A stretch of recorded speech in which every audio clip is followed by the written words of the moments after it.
Isa na naman pong mainit na balita ang gumugulo dito sa mundo ng cryptocurrency. May posibilidad na ipatupad po sa Amerika ang zero capital gains tax sa crypto investments. At ayon po sa isang kilalang analyst, ito ay maaaring magdulot ng malaking pagtaas sa presyo ni XRP at Cardano.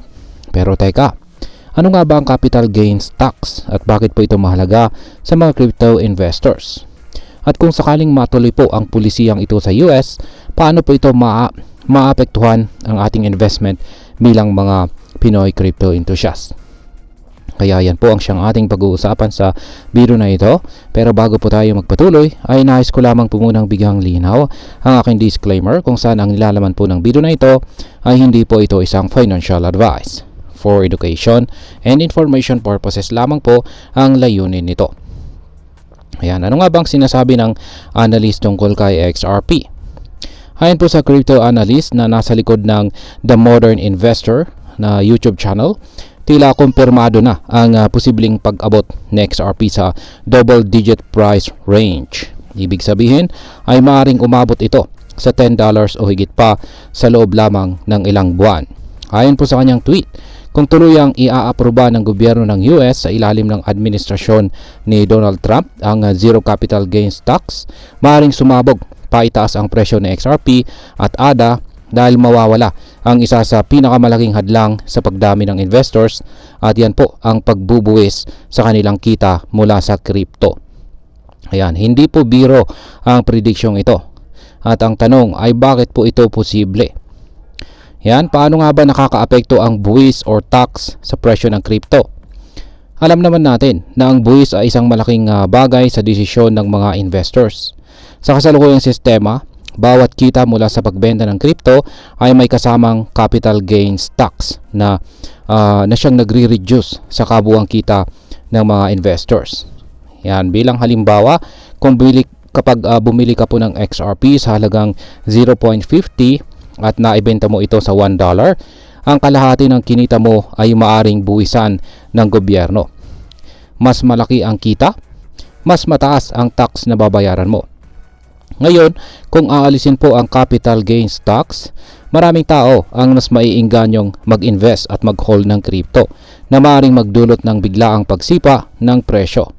Dahil dito, ang posibilidad po na umabot sa XRP sa $10 o higit pa ay hindi imposible, lalo na kung maraming institutional investors ang papasok sa market.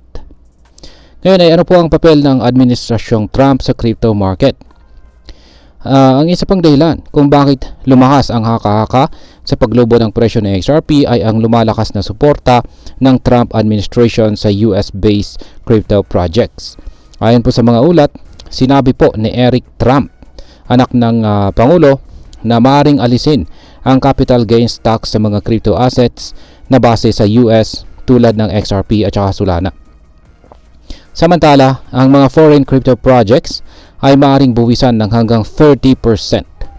Dahil dito, maraming analyst ang naniniwala na itutulak ng gobyerno ng US ang mga investors na tumuon sa mga Amerikanong crypto assets na maaari pong magdulot ng mas mataas na demand para kay XRP at ADA.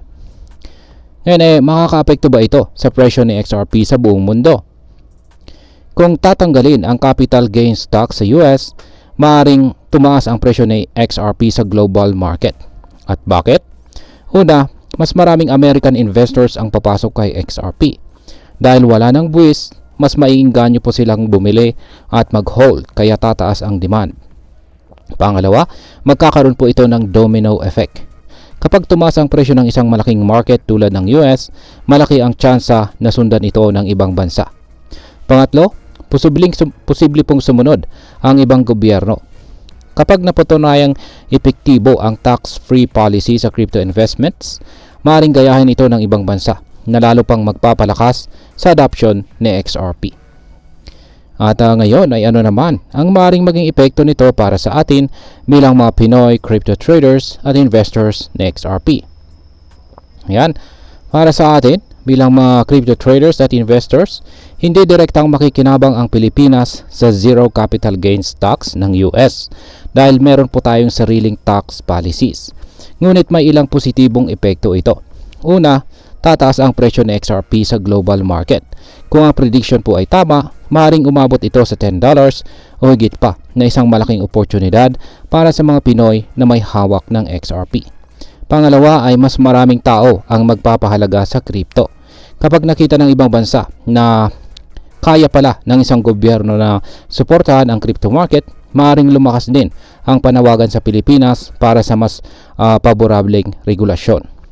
At ang panghuli ay mas magiging aktibo ang mga institutional investors. Kung tumaas ang adoption ng XRP sa global stage, maaaring pumasok ang malalaking investors sa market ng crypto dito sa Pilipinas. Subalit, mayroon din tayong dapat tandaan. Wala pong kasiguraduhan ang prediction. Hindi natin alam kung talaga bang maaaprubahan ang zero capital gains tax. Kaya huwag pong basta-basta sumugal ng hindi pinag-aaralang mabuti. Maliban dito ay maaari ring magkaroon ng volatility. Ang biglaang pagtaas ng presyo ay maaaring sundan ng biglaang pagbagsak. Kaya mahalaga po ang tamang strategy sa pag-trade o pag-invest. At ayan, bilang panghuli ay ano naman ang aking masasabi tungkol dito. Sa tingin ko po, ang balitang ito ay isang malaking game changer para sa crypto market, lalo na kay XRP. Kung mangyari ito, malaki ang posibilidad na makita natin ang presyo ng XRP sa double digits. Pero bilang isang investor, dapat po nating tandaan na ang crypto market ay puno ng unpredictability. Huwag tayong basta-basta magpapadala sa hype. At ano ang tamang gawin? Siyempre, mag-research, mag-diversify ng investments at huwag pong i-invest ang hindi mo kayang mawala. Maliban dito ay mag-hold ng long term habang sinusubaybayan ang developments sa crypto regulations. Kung sakali mang hindi matuloy ang zero capital gains tax sa US, okay lang. Ang mahalaga ay patuloy po na lumalakas ang adoption ng XRP at sa huli, ang demand nito ang tunay na magpapataas ng presyo. At ayan, hanggang dito na lamang po tayo sa video na ito mga ka-crypto. Sana po ay inyong nagustuhan ang aking paliwanag sa video na ito. Kung inyo po itong nagustuhan, pakiclick lamang po ang like button nito. Marami pong salamat sa panonood. Ingat po tayo lagi at God bless po sa ating lahat.